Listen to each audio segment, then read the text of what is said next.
R block के MLC आवास में रहते हैं और वहाँ हर 2-4 दिन पर सुबह सुबह या कभी देर रात में चीखने की आवाज़ होती है। पता चलता है कि कई लोग दुर्घटना में मर गए।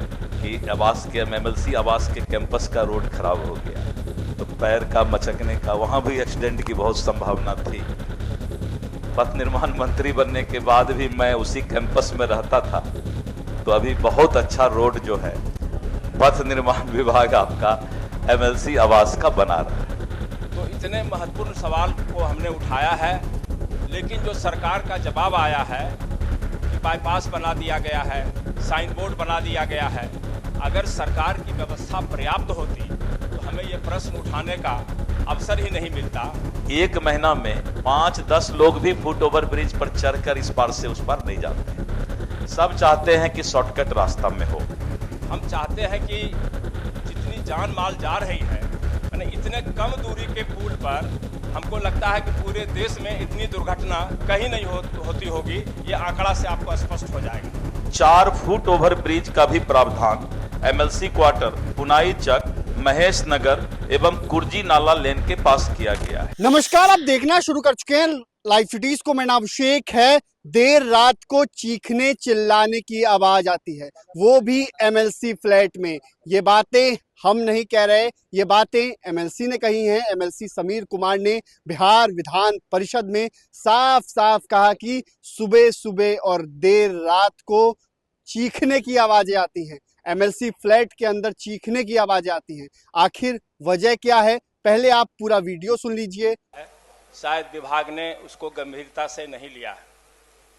हम लोग आर ब्लॉक के एमएलसी आवास में रहते हैं और वहाँ हर 2-4 दिन पर सुबह सुबह या कभी देर रात में चीखने की आवाज़ होती है।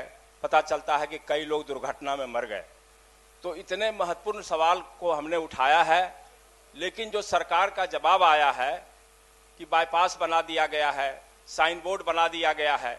अगर सरकार की व्यवस्था पर्याप्त होती तो हमें ये प्रश्न उठाने का अवसर ही नहीं मिलता।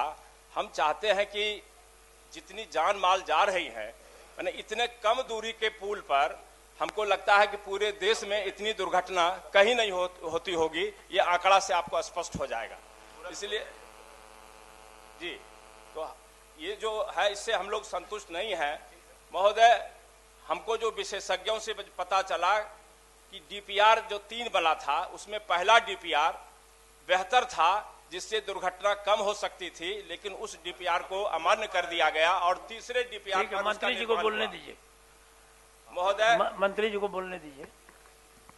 सभापति महोदय,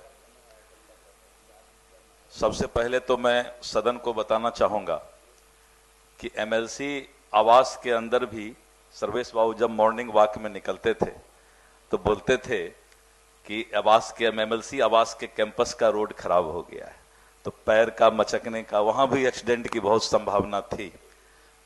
पथ निर्माण मंत्री बनने के बाद भी मैं उसी कैंपस में रहता था, तो अभी बहुत अच्छा रोड जो है पथ निर्माण विभाग आपका एमएलसी आवास का बना रहा है। और साथ साथ विधानसभा विधानमंडल कैंपस का भी हम लोग आपको अच्छा चलने के लिए बना दिए। सवाल बहुत यहाँ जो डॉक्टर मदन मोहन झा जी माननीय सदस्य का सवाल है, बहुत ही उन्होंने सोच विचार कर ये सवाल किया है। 2-3 बातें मैं बताना चाहूंगा। एक तो जो फुट ओवर ब्रिज हम बनाते हैं, मांग होता है कि फुट ओवर ब्रिज बनाया जाए, लेकिन जब आप सीसीटीवी कैमरा से देखेंगे कि महोदय एक महीना में 5-10 लोग भी फुट ओवर ब्रिज पर चढ़कर इस पार से उस पार नहीं जाते हैं। सब चाहते हैं कि शॉर्टकट रास्ता में हो, लेकिन ये जो अटल पथ में 4 जगह बेली रोड, शिवपुरी, राजीव नगर और अशोक राजपथ में फ्लाईओवर का निर्माण किया गया। इसीलिए किया गया कि नीचे का आवागमन आसानी से होता रहे, और इसके साथ साथ सुगम परिचालन हेतु underpass, foot over bridge, speed breaker और सर्विस लेन में जाने हेतु साइन बोर्ड आदि का प्रावधान किया गया है। और महोदय, पैदल यात्रियों के लिए पार करने के लिए 4 फुट ओवर ब्रिज का भी प्रावधान एमएलसी क्वार्टर, पुनाई चक, महेश नगर एवं कुर्जी नाला लेन के पास किया गया है। हम एमएलसी फ्लैट के सामने ही जब भी जाते हैं देखते हैं फुट ओवर ब्रिज पर कोई नहीं चढ़ता है।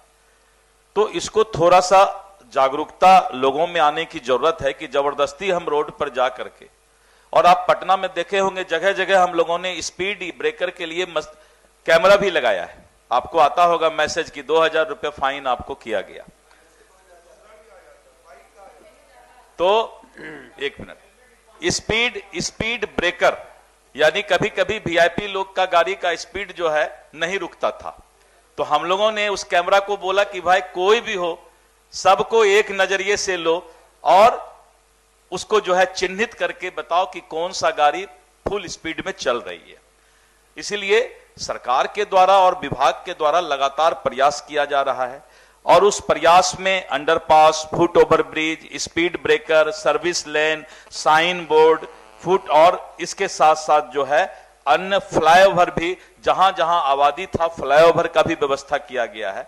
इसके अलावा भी अगर कोई और सुझाव हो तो माननीय सदस्य भी सुझाव दें, और दूसरा कि हम लोग भी दिखवाते हैं कि कैसे इसमें और रुकावट लाया जा सकता है। तो आपने देखा है किस तरीके से बिहार विधान परिषद में एक सवाल उठाया गया कि पटना के अटल पथ आर ब्लॉक इलाके में एमएलसी फ्लैट है, उसकी सड़कें भी खराब हैं, ये तमाम चीजें कही गई। साथ ही साथ बगल में अटल पथ जो है वहां पर लगातार हादसे होते हैं, लगातार लोगों की जानें जाती हैं। ऐसे में एमएलसी समीर कुमार को देर रात चीखने की आवाज आती है और कई बातें भी उन्होंने कही हैं, जिसके जवाब में मंत्री दिलीप जायसवाल ने भी जवाब दिया है और साफ साफ कहा है कि सड़कें बन रही हैं, एमएलसी फ्लैट में भी सड़कें बन रही हैं और अटल पथ में कई सारे फ्लाईओवर्स दिए गए हैं, कई सारे जाने आने के रास्ते दिए गए हैं। ऐसे में सरकार काम कर रही है। बने रहिए लाइव फुटेज के साथ। हम लोग आर ब्लॉक के एमएलसी आवास में रहते हैं और वहाँ हर 2-4 दिन पर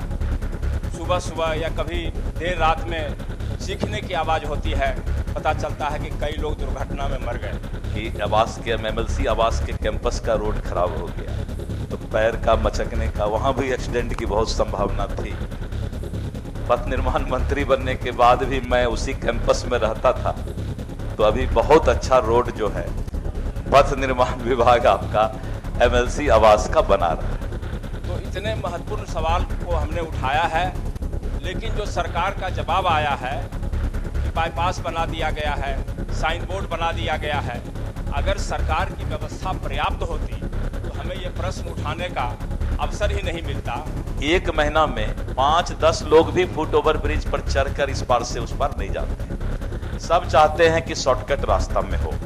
हम चाहते हैं कि जितनी जान माल जा रही है, यानी इतने कम दूरी के पुल पर हमको लगता है कि पूरे देश में इतनी दुर्घटना कहीं नहीं होती होगी। ये आंकड़ा से आपको स्पष्ट हो जाएगा। 4 फुट ओवर ब्रिज का भी प्रावधान एमएलसी क्वार्टर, पुनाई चक, महेश नगर एवं कुर्जी नाला लेन के पास किया गया है।